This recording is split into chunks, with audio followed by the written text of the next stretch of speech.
tal? Estamos nuevamente en el podcast Endeudados Anónimos. Nosotros leemos cartas de personas reales que nos escriben contándonos su historia de endeudamiento, de estafa, de crisis económica, y nosotros, a través de una experta en finanzas personales, analizamos la carta y le damos consejos y posibles soluciones para salir de sus problemas. Estas cartas, por supuesto, le llegan a la experta en finanzas personales, Elaine Miranda, de la plataforma Plata con Plática en Managua, Nicaragua. Elaine, ¿qué tal? ¿Cómo estás? Hola Ricardo, contenta de estar aquí, de leer esta nueva carta. Y quiero retomar eso que decís de damos consejos. Y al final yo quisiera poder decir lo que tenés que hacer es 1, 2, 3, 4. Pero al final la parte más importante es lo que cada uno de nosotros o lo que cada uno de ustedes decide hacer con cada uno de los consejos y de las recomendaciones que salen aquí. Yo siempre digo al final de mis conferencias y de mis talleres que esto va a ser siempre 20% cualquier cosa que yo pueda decir, mostrar, compartir, pero el 80% del trabajo en realidad nos toca a cada uno de nosotros para poder hacer cambios reales en nuestra vida financiera. O sea, al final vos lo que podés hacer es, en primer lugar, tu conocimiento, en segundo lugar, tu experiencia con personas que han tenido situaciones similares. Esto, yo sé que suena como, ay, vamos a escuchar una historia trágica de alguien allá lejano. Esto es algo que le está sucediendo muy probablemente a tu vecino, a algún familiar que tenés, sino a ustedes mismos. Estas historias de personas que dicen, es que yo no sé en qué momento llegué a esta situación en la que le debo al banco, debo tarjetas de crédito y debo prestamistas y que tengo también el pago del carro y de la casa y que tuve que vender tal cosa. O sea, estas historias son el día a día para nosotros en Latinoamérica. Entonces, a la hora de que uno escucha esto, uno está hablando de historias cercanas a nosotros, sino acaso de nuestras historias. Entonces, vos lo que haces es... Ajá. No, y fíjate, Ricardo, ahorita que decía eso de gente cercana, yo creo que probablemente la mayoría de las personas que nos escuchan lo sienten o lo han sentido vivido en carne propia. Y vos sabes que nosotros en Plata con Plática hacemos constantemente encuestas. Desde hace 12 años, desde el 2012, lanzamos la primera encuesta. Y ayer justamente tenía una reunión con mi equipo para analizar los últimos resultados que tuvimos de una encuesta especialmente dedicada al tema de las deudas. Y es impresionante cómo el porcentaje de personas que tienen al menos alguna deuda ha aumentado con los años. Entonces, la primera vez que corrimos esa encuesta, eso estaba como en 70 y pico %, después llegó a un 78, después a un 82, después ayer ya estamos en 89%. Entonces, a mí lo que me preocupa es que cada vez hay más personas que deben, pero además la cantidad de dinero que las personas están debiendo también va en aumento. Yo siempre digo, hay una línea bien delgada entre puedo pagar y no puedo pagar. ¿Me entiendes? El problema no es la deuda como tal, es la capacidad de pago que nosotros tenemos y cómo se ve ese monto que yo estoy pagando todos los meses en la suma de todos mis créditos con respecto al resto de mi finanza, de mis gastos, de mis responsabilidades, de mis gustos, de mis ingresos, de si tengo o no tengo, por ejemplo, la capacidad de ahorrar y de pensar en el futuro. Entonces, nada más quería decir eso, pues que probablemente, o sea, viendo la estadística, viendo los resultados de las encuestas que hacemos en línea, la mayoría se van a sentir relacionados, identificados con las diferentes cartas que leemos aquí.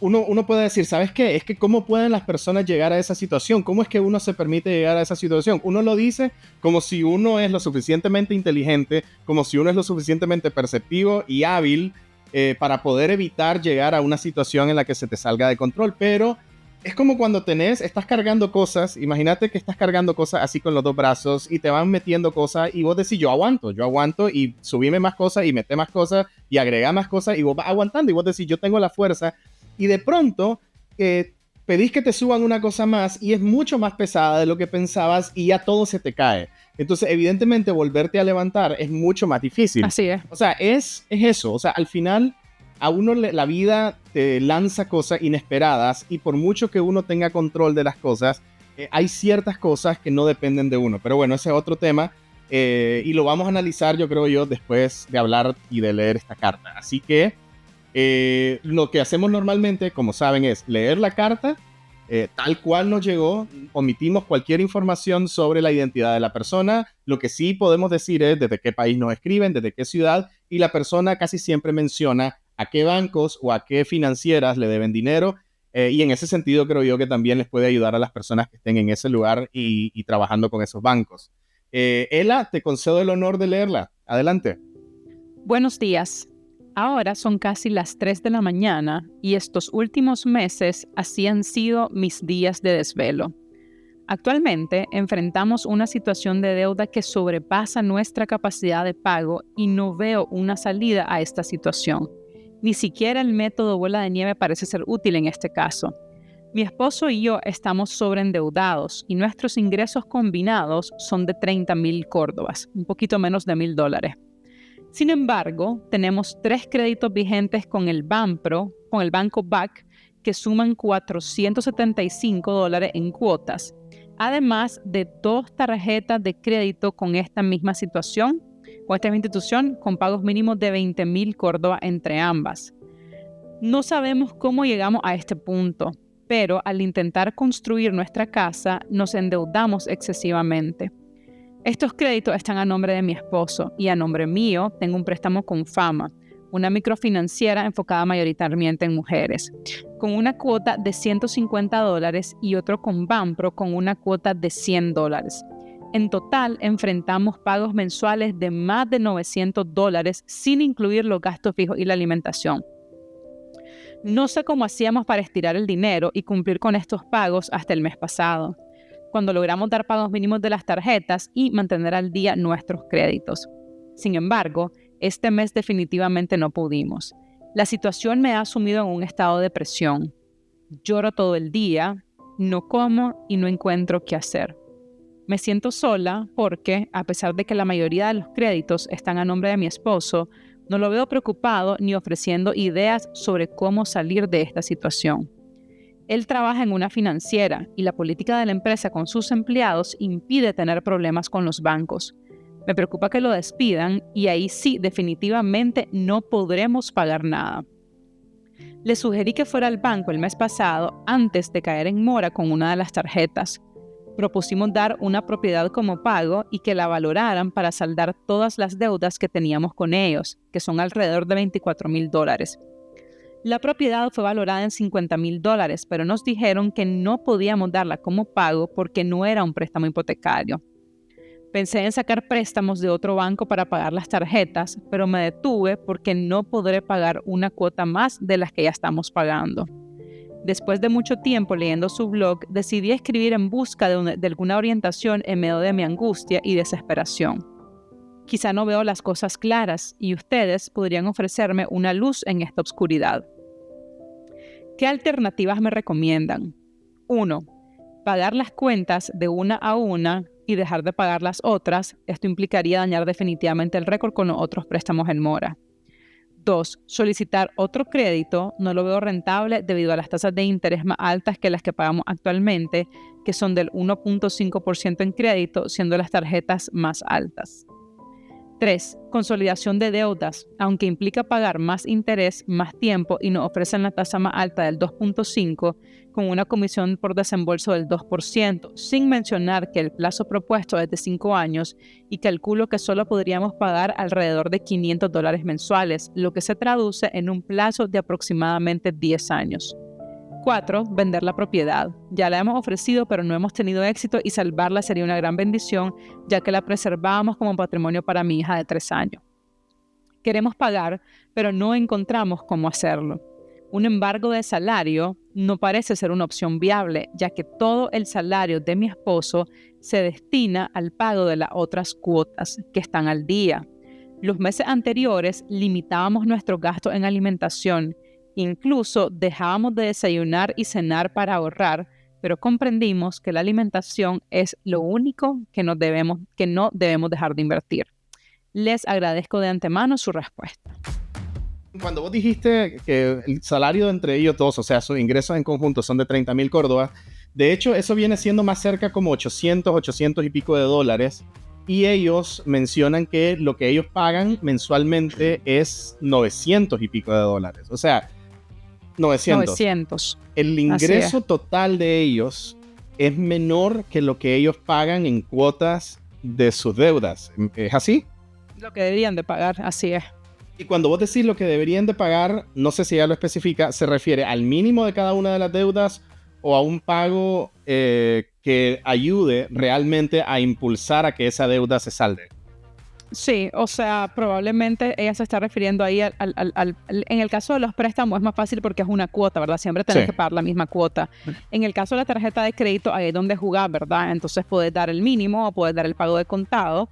El pago de contado ya sabemos que es la deuda total que vos tenés, es decir, lo que vos consumiste en un periodo dado, más todo aquello que venís acarreando de unos meses. Y el pago mínimo representa, dependiendo del banco y del país, puede representar a cualquier lugar entre el 3 y el 10% del monto total. O sea, no es nada si lo pensás. Entonces, probablemente, y aquí quiero dar respuesta a una de las preguntas, donde ella decía justamente después, no sé cómo hacíamos para estirar el dinero y cumplir con estos pagos hasta el mes pasado. Y yo tengo la respuesta. La respuesta es que si vos tenés unas tarjetas de crédito con cierto límite y te la vas jugando pagando solamente el mínimo, acuérdate que estás pagando el 2 o 3% del consumo, o sea, de lo que deberías de pagar realmente. Y mientras la tarjeta siga teniendo límite y vos continúes pagando el mínimo, la podés seguir usando. Porque en el caso de la tarjeta de crédito, una persona cae en mora hasta que no pague el límite. el mínimo. Entonces, perdón, Claro. hasta que no pague el monto mínimo. Entonces, vos podés ir de mínimo en mínimo en mínimo, vos seguís al día, nadie te va a llamar, vos no vas a estar reportado en el buró de crédito, tu récord de crédito todavía se va a ver bien, pero estás topando la tarjeta, ¿verdad? Porque al final solamente vas pagando 2-3% cada mes de lo que consumiste realmente hasta que ya no podés. Entonces, lo que a mí me suena es que la mayoría del dinero, si no es que todo, se estaba yendo en realidad en todos esos pagos que tenían que hacer y después la tarjeta la estaban utilizando para los gastos, para pagar los servicios básicos, para comprar la comida en el supermercado. Me imagino que la niña no va al colegio porque tiene 3 años. Entonces, esa es la respuesta. ¿Y por qué hasta que ya no pudo? Bueno, porque hay un momento en que topas tarjeta, en que el mínimo ya es más alto de lo que vos puedes pagar y ahí se acabó. Y Ricardo, en varios episodios cuando hablamos de este tema, yo siempre digo que el tema de ir viviendo a través de la tarjeta tiene patas cortas y a esto es a lo que me refiero. Este es el ejemplo perfecto. Lo que significa que tiene patas cortas es que lo podés hacer durante un periodo de tiempo limitado porque la tarjeta de crédito tiene un límite. Entonces, sí, va a haber un periodo de tiempo, unos cuantos meses en los que vos podés vivir de la tarjeta y vas pagando nada más el mínimo, que es bien mínimo de verdad, hasta que ya no podés. Eso quiere decir que tiene patas cortas vivir del crédito. Pero entonces, a ver, vamos a profundizar en eso porque puede ser que haya cosas que sean un poco difíciles de comprender. Y esto va para todos los que ocupan su tarjeta de crédito en el día a día, para ir al súper o para las compras cotidianas. Ok, vos estás pagando el mínimo. Ponerle que tu tarjeta tiene un límite, no sé, digamos 300, digamos que $1,000, ok, y vos todavía no has llegado a ese límite, pero vos estás pagando el mínimo, entonces puedes estar al día con tu tarjeta, pues porque a vos te dicen, este es el mínimo que vos tenés que pagar al mes, este es tu compromiso de pago al mes con respecto a lo que consumiste, pero vos seguís usando la tarjeta, entonces, ¿cómo eso se traduce en que el problema se vaya haciendo mayor? ¿Por qué pagar el mínimo no es suficiente para una tarjeta que estás usando constantemente?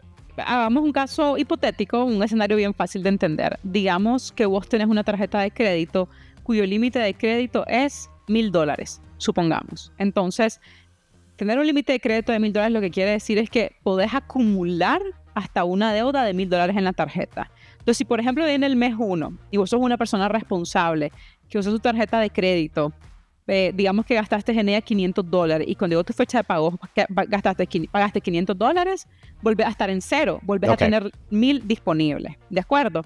Ahora imaginemos que estamos en una situación como la de esta persona. Entonces, vos tenés $1,000 y digamos que utilizaste $100 de la tarjeta de crédito para tu gasto, para los servicios básicos, la comida súper limitada, solamente almuerzo, ni desayuno ni cena, gastaste $100. Cuando llegó el segundo mes, solamente usaste $3 para pagar. Pero como tenés un límite de 1,000, vos podés usar $100 de nuevo. Entonces, estás usando 100 y pagando 3. ¿Cuánto tiempo podés hacer eso? Alrededor de 9 meses. Entonces, durante 9 meses vas a tener ese límite de crédito disponible, pero acuérdate que el mínimo son 1,000, pero como solamente has ido pagando 3, pues no llegas en realidad a los 10 meses. Digamos que puedes llegar a 9 meses de esa manera, porque los intereses también se van sumando, ¿verdad? Entonces, podés hacer 9 meses en los que vos gastas 100 y pagas 3, gastas 100 y pagas 3, gastas 100. El banco no te va a decir nada porque le continúas pagando el monto mínimo en tiempo y forma, pero claramente solamente estás acumulando deuda. O sea, debes 100 el primer mes, 200 y pico el segundo, 300 y pico el tercero, hasta que te comprometiste con el límite completo de tu crédito y ahora sí solamente te toca pagar. O sea, y ahí ya no podés usar tu tarjeta de crédito para los gastos que lo usaste los últimos 9 meses, porque ahí tenés, además de que pagar tu tarjeta de crédito, tener que pagar al cash o de alguna otra manera, o asumiendo otra deuda o con otra tarjeta, los gastos que normalmente pagabas con esta tarjeta cuando ya topaste el límite. Pero sí quería entonces también Exactamente. preguntarte en qué afecta el hecho de solo haber pagado el mínimo, qué tanto te crece la deuda, porque es también importante y a veces se nos olvida de que aunque tu límite de crédito son $1,000, si vos usas muy mal esa tarjeta, es posible deberle mucho más de $1,000. Digo, no sé si estoy en lo correcto y cómo funcionaría el pago mínimo para realmente, o sea, ¿qué influencia tiene el pago mínimo en empeorar ese problema? Muchísimo, influye todo, o sea, todo influye en eso, porque al final, acuérdate que al estar pagando nada más el 2, 3, 4% de tu deuda real, la mayor parte de lo que vos debes continúa ahí y los intereses, que además recordemos que la tasa de interés de la tarjeta de crédito es la tasa de interés más alta que tiene cualquier banco de los productos financieros que tienen. Entonces estás pagando una tasa súper alta, digamos 45%, 50% anual sobre un montón de dinero para vos. Y cuando lo empezás a acumular, de pronto se te hizo una cosa gigante y la gente puede pasar años pagando la tarjeta de crédito. Ok, eso también para quienes creen que al pagar solamente el mínimo están en una zona segura. O sea, definitivamente está bien pagar el mínimo. O sea, mucho mejor eso que no pagar, que pagar menos que eso, pero no es una zona segura y tenemos que informarnos bien en lo que significa nuestra deuda a largo plazo. Quiero mencionar también que ella desde el inicio dice que a ella no le funcionaría el método de bola de nieve. Si mal no recuerdo, el método bola de nieve es cuando vos te enfocas en la deuda más pequeña, pero abonando hacia el resto de deudas. Cuando esta deuda se termina, continúas con la siguiente más pequeña, con el mismo mecanismo y poco a poco se va haciendo más fácil, generándote un impulso de ánimo, un impulso en el que vas teniendo cada vez un poco más de capacidad para pagar tus deudas y que eso te permite salir. ¿Por qué ella dice de que no le funcionaría en su caso? Porque acuérdate que en el método bola de nieve, si bien se trata de hacer énfasis, de enfocarnos, de echarles la vaca a la deuda más pequeña, asume que también le vas a pagar a todos tus otros créditos por lo menos el mínimo. Y como vos decías al inicio, la cantidad de dinero que tienen que pagar mensualmente como abono a todos sus créditos ya es mayor de lo que ellos ganan. Entonces, uno, no pueden abonar a todos los créditos y dos, no hay manera de enfocarse en una deuda. O sea, no tienen para echarle la vaca a ninguna deuda ahorita porque ni siquiera las pueden pagar todas. Pero entonces lo que le tocaría hacer es lo que propone ella, creo que en una de sus primeras soluciones, o sea, de enfocarse en una deuda y olvidarse de las demás, o sea, enfocarse tal vez en la más pequeña, olvidarse de las demás, afectar su récord crediticio. Eso sí, Okay. eso no lo recomiendo porque entonces estás cayendo en mora con todas las instituciones financieras. Y por un lado, no solamente daña irremediablemente tu récord crediticio el día que quieran hacer algo interesante, de aquí a 10, 15 años quieren comprar un carro, comprar una casa, poner un negocio, quieren pedir un préstamo, nadie les va a prestar porque ya sabes, dejaste de pagar todos tus préstamos y además en el momento en que dejas de pagar empiezan a correr también los intereses moratorios sobre todo esos créditos. Entonces en realidad tu deuda se va haciendo más grande y ahí sí vas a sentir como que nunca va a salir. Entonces, dejar de pagar y solamente enfocarte en un crédito no abona a esta situación realmente. Ella daba 4 opciones. Yo creo que la mejor opción es la que a ella menos le gusta, y menos le gusta por un sentido de apego, es vender la casa. Y hemos visto ya, Ricardo, muchos otros casos en los que hay una propiedad, normalmente es una casa o es un terreno, que está ahí y que está pensada como para el futuro, ¿verdad? Para los hijos, para una herencia. Y entonces las personas se sienten imposibilitadas de hacerlo y les da eso, les da como mucho pesar, les da como sentimiento de culpa, de vergüenza, de como qué mal manejo tuve del dinero, que tuve que entonces perder esta propiedad que yo lo había pensado como una herencia para mis hijos. Sin embargo, de todas las opciones, es la mejor opción que tienen. Y la niña tiene 3 años ahorita, o sea, tienen tiempo de sobra para salir de esa deuda y volverse a construir ellos, ¿me entendés? Como pareja, con su situación financiera, volver a comprar otro terreno, construir otra casa que tal vez hasta va a ser mejor, en un lugar más bonito, más grande, más moderno, ya sabes, o sea, que esa propiedad que tienen ahorita no signifique que es la única propiedad que puedan tener en su vida. Y puedo entender por qué lo ven así, porque claro, están tan endeudados que dicen, no puedo ni comer, ¿cómo voy a estar pensando yo en que voy a comprar otra propiedad? Pero la visión tiene que ser al revés. La visión es, si yo logro deshacerme de todo esto, ¿cuánto dinero ahora me queda a mí? Y aquí también otra cosa que siempre mencionamos, Ricardo, es que cuando finalmente salimos de deudas o liberamos una buena parte de las deudas, el enfoque debe de ser en cómo cambio mis hábitos para no volver ahí. el pecado está en decir, nítido, ya salí de todas mis deudas, entonces ahora sí, y me puedo dar mis gustos, mi esto, porque lo que va a pasar es que irremediablemente te vas a volver a endeudar de la misma manera. Tenemos que recordar que al final la deuda es solamente el síntoma de una enfermedad. La enfermedad real, lo que te ha llevado a endeudarte a este nivel, es que tenés un gasto descontrolado, es que el nivel de consumo está muy por encima de tus posibilidades reales. Entonces, si no quieres hacer un análisis, una introspección, una reflexión de cuáles son estos hábitos que yo tengo que me están llevando a endeudarme así, aunque vendas la propiedad y sal de deuda, lo vas a volver a hacer. Entonces, si yo lo pienso diferente, digo, no, espérate, ¿cómo aprendo a vivir con los 30,000 córdobas que yo gano? ¿Y cómo ahorro una parte de eso? ¿Y cómo me enfoco entonces ahora que ya vendí la propiedad y le quiero dejar algo a mi hija? Porque para mí es súper importante dejarle eso a mi hija. ¿Cuánto voy a ahorrar de este salario que ahora me pertenece completito? Tal vez $200 al mes, suponete, para empezar a construir de cero. Y lo otro es que si limpia todas las deudas con esa propiedad, su récord va a quedar limpio y podría pedir un crédito hipotecario, o sea, un crédito más consciente de otra propiedad que le quiera dejar a sus hijos. Pues. Ok, eso último está bien interesante, inclusive suena como demasiado bueno para ser verdad que después de estar en semejante situación, qué bueno que cuenten con una propiedad que al menos es una opción. Lo Totalmente. que sí es que Ela, y ahí...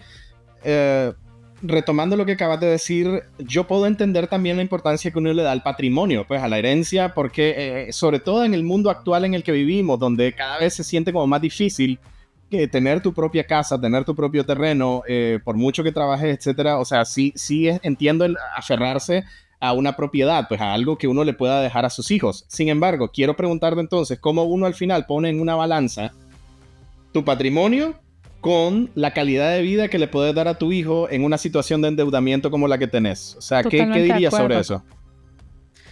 Totalmente de acuerdo. O sea, ¿de qué te sirve decir, aquí voy a mantener esta propiedad durante 30 años para después dársela y no tienes ni para que coma, o para que coma saludablemente, o le vas a cortar un tiempo de comida, o vas a escoger el colegio? No, eso que dijo al final es impactante, sí. Exacto, o vas a escoger el colegio más barato en lugar de darle la mejor educación, que al final es una mejor inversión que esa propiedad, porque con buena educación esa niña después puede ir a una buena universidad, puede hacer su propia carrera, puede comprar un montón de propiedades por su cuenta. Entonces, como vos decís, ¿cómo pones en la balanza? Y al final las personas sí tenemos como este sentido de apego a estas cosas que compramos. A veces es carro, a veces es casa, a veces es terreno. Muchas veces, sobre todo cuando nos han heredado a nosotros, y de pronto sentimos como que lo desperdiciamos, como que lo tiramos a la basura, ¿sabes? Pero como vos bien decís, ¿qué es lo que estoy sacrificando en el presente por tener en el futuro? Y al revés, ¿qué pasa si yo suelto esto en el presente? ¿Qué es lo que me va a traer hoy para lo que yo puedo construir mañana? Ahora, moviéndonos a otro tema, y esto lo escuchamos con mucha frecuencia en varias de las historias. Ella dice que se siente sola. Dice que el esposo no le apoya mucho. No sé si se refiere tal vez a que no lo hablan lo suficiente, que tal vez él no aporta. Ella dice de que el dinero de él se va directamente a los gastos de los pagos. Entonces, digo, no es como que él económicamente no esté aportando. Pero sí es muy común sentir de que las personas en una situación de crisis como esta sí se sienten solas, sobre todo en un matrimonio en el que se supone que ambos deberían de estar ahí. ¿Sabes qué es lo que pasa muchísimo? Y lamentablemente pasa de hombre a mujer más que al revés, es que, y justo hoy, fíjate, nos llegó un correo de un caso bien parecido, alguien que decía, estoy casada y estoy a punto de divorciarme, ¿verdad?, por los problemas financieros, pero la principal razón no es no me está dando el dinero o estoy yo pagando sola, porque aquí seguramente él pasa todo el dinero, es que pasa también la carga mental. ¿Me entendés? Que son dos cosas diferentes. Entonces yo conozco, y por eso te digo, y pasa más de hombre a mujer, donde dice, yo le di todo el dinero y ahí que busque qué hacer, oíme, pero esa carga, esa preocupación que te corresponde a vos, pagar todas esas deudas y ver cómo hacer, para hoy la mujer que nos escribía nos decía, y todavía le tengo que tener un plato de caliente de comida aquí o sea, todos los días, cuando ni siquiera da para pagar las deudas. Entonces no es nada más decir, ya te di todo el dinero, es que la carga que le das a la otra persona para que resuelva todo el pago de esas deudas, más los gastos, más la comida, más los hijos, no es justo que la cargue una sola persona. Entonces, cuando las mujeres dicen que se sienten solas, no se trata únicamente de que no esté aportando dinero. Muchas veces hay aporte de dinero. Es que les dejan toda la responsabilidad. Es que ella lo dice claramente, y ahorita que la volví a leer, lo dice con mucha claridad. Dice, a pesar de que la mayoría de los créditos están a nombre de mi esposo, no lo veo preocupado ni ofreciendo ideas sobre cómo salir de esta situación. Y es interesante. Exacto. Que a veces uno dice, pero Dios mío, si yo estoy poniendo todo mi dinero, ya estoy poniendo demasiado. Pero a veces también lo que se necesita es es apoyo, es preocupación, es atención, es presencia, estar ahí, es que se hable, es que lo de buscar soluciones, lo de ideas para soluciones, para mí es como de lo más difícil, porque a veces estás en esa situación y la parte más complicada, la que más cansa, la que más te quita el sueño, es pensar cómo voy a hacer. O sea, qué medidas drásticas voy a tener que tomar Así es. o sea, qué tipo de comida entonces voy a comprar y qué cambios vamos a tener. O sea, todo eso requiere de un trabajo, de un esfuerzo mental, emocional, de investigar, de buscar, de preguntarle a tus amigos y pedirles consejos, de redactar una carta que muy seguramente él no tuvo nada que ver con esta carta. Disculpen si acaso de pronto él ayudó, no sé, pero da la impresión de que ella escribió esta carta sola. Y el simple hecho de sentarse y haber desglosado toda su situación y debemos esto y esto y esto, eso es trabajo y eso implica, eso demuestra iniciativa que según ella, pues el esposo no le está dando. Mira, Ricardo, y hay otros casos, digamos, menos graves que este, ¿verdad? Pero en los que los hombres, por ejemplo, se portan exquisitos, entre comillas, ¿verdad? Entonces, gran regalo para el día de cumpleaños, para el día de la madre, para Navidad, y las mujeres me dicen como, me estresa, prefiero que no me regale nada, porque al final, dice, la que paga todas las cuentas soy yo. Y de nuevo, no se refiere a que solamente ella trabaje y ella pone dinero, sino que él lo que dice es, aquí está, hacerte cargo de todo, y de pronto que ya tarjeta topada y la que tiene la responsabilidad de ver cómo cuadra todo es la mujer. Yo tengo un montón de mujeres que me dicen, no quiero que me regalen nada, porque aunque él viene espléndido con el gran regalote, yo me quedo así diciendo, sangre de Cristo, ya le metimos dinero a la tarjeta de crédito. Al final, la distribución de preocupaciones y de trabajo y de cosas en un matrimonio, en primer lugar, tiene que ser algo, obviamente, de mutuo acuerdo. Uno no puede sentir como que uno está cargando más que la otra persona. Y aquí aplica todo, no solo dinero. O sea, aplica en el cuidado de los hijos, aplica a nivel emocional, aplica de presencia, aplica de todo. Pues hasta de la limpieza y de lavar trastes y de cocinar y etcétera. Entonces, digo, al final uno no puede sentirse en una relación de pareja como que uno está poniendo muchísimo más que la otra persona. Y si acaso a veces uno se equivoca porque uno puede ser que uno tenga la percepción tal vez y a lo mejor no ve lo que la otra persona está haciendo, la comunicación ahí es la solución. O sea, realmente sepamos bien qué estamos haciendo. O sea, ok, es cierto, yo tal vez no me estoy involucrando mucho en los gastos, etcétera, pero yo estoy poniendo de mi parte en esto y te estoy alivianando a vos de este esfuerzo y de etcétera. Cada pareja es diferente, cada matrimonio funciona de una manera diferente y lo que me funciona a mí no necesariamente te funciona a vos, Elaine. Pero bueno, lo decimos como para que se entienda también que si ella lo está diciendo y lo está poniendo como una queja porque se siente sola, porque llora, porque al inicio de la carta dice que no está durmiendo, que le preocupa, porque tiene que hacer sacrificios que le van a afectar el resto de su vida, entonces es porque claramente ella está en una situación de crisis y esperemos de que él también tome conciencia. Definitivamente vender la propiedad, dejar ese apego para decir, salgo ya ahorita de esto, y de verdad que se han acostumbrado los últimos meses o años, no sé cuánto tiempo llevan en esto, a vivir con tan poco, que de pronto sentir que tenés todo tu salario para vos, para alimentarte bien, para invertir, para comprar otra propiedad mejor, le va a traer un montón de paz. O sea, y ojalá de verdad más bien como no terminen en divorcio. Y en segundo lugar, sería la consolidación de deudas. Pues ella dice que si ella saca cuentas, y de verdad la consolidación te la dan solamente a 5 años, que serían 10 años. Tal vez lo que podría hacer es consolidar alguna de las deudas, por ejemplo, la tarjeta de crédito que tiene una tasa de interés más alta, que es más alta que esa que ella está mencionando ahí, del 2.5%. Entonces podría consolidar tarjetas de crédito a ver si le da para pagar y por aparte seguir pagando sus otros créditos. Y la tercera opción sería hacer arreglos de pago. Y en los arreglos de pago lo que le tocaría hacer es ir con cada uno de los bancos o las instituciones financieras a las que les debe y negociar. Y básicamente la negociación siempre es: alargamos el plazo para cortar la cuota. Ya sabemos que al hacer eso automáticamente terminamos pagando más en intereses, porque cada vez que el plazo se alarga, pues uno paga más dinero.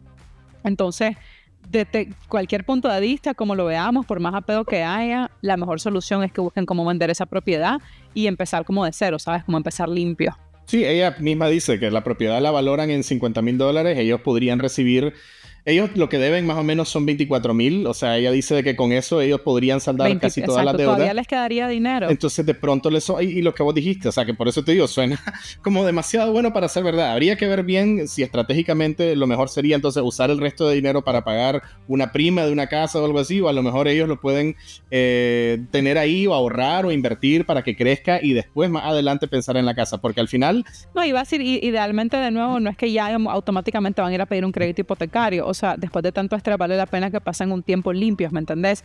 Y no olvidarnos de un fondo que es súper importante y que suena aburrido, que es el fondo de emergencia, pero muchas de las deudas vienen por gastos inesperados, por emergencias, por accidentes que no te esperabas, y entonces empezás a acumular crédito. Entonces dejar su fondito también, digamos, si la venden en 50,000, pagan 24, les quedan 26, pues dejan, no sé, $5,000 de fondo de emergencia, y con el resto pueden dejar ahí, pues empezar a ahorrarle más, y de pronto pueden usar eso para una prima, ¿verdad? Y buscar otra propiedad, pero probablemente, mira, con el tiempo que tiene esa niña, que tiene 3 años, con la edad que tiene, y el tiempo que les queda para heredarle algo, le pueden dejar algo mucho mejor incluso que la propiedad que tienen ahí en este momento.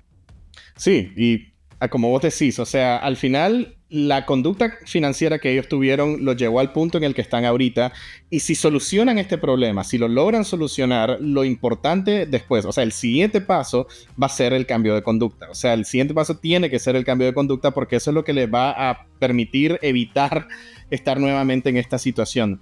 Ela, casi no lo mencionábamos en los episodios recientes, pero vos tenés una plataforma sumamente completa, con muchos elementos, con muchos productos y con mucha información al acceso libre de las personas sobre educación financiera. Esta persona que te escribió, lo primero que hizo fue acudir a Plata con Plática. ¿Puedes contarnos un poquito más y dónde la gente lo puede encontrar? Sí, Plata con Plática es una plataforma de educación financiera. La encuentran así tal cual como plataconplatica.com. Tienen miles de artículos ahí de diferentes temas relacionados a las finanzas personales, y también tienen cursos que pueden tomar. Tenemos el curso más vendido, que es justamente el curso para salir de deudas. Es un curso súper completo que tiene 20 y pico de videos, a 20 y pico de pasos diferentes, con 5 descargables, y la idea es que vos vayas como armando tu propio plan para salir de deudas a tu paso, o sea, en tu tiempo, en tu espacio. También hay un curso para aprender a hacer un presupuesto, que al final es la razón por la que nos terminamos endeudando, ¿verdad? Porque gastamos de más. Entonces los invito a que se den una vuelta, por la web, a que lean los artículos. Todos son gratuitos.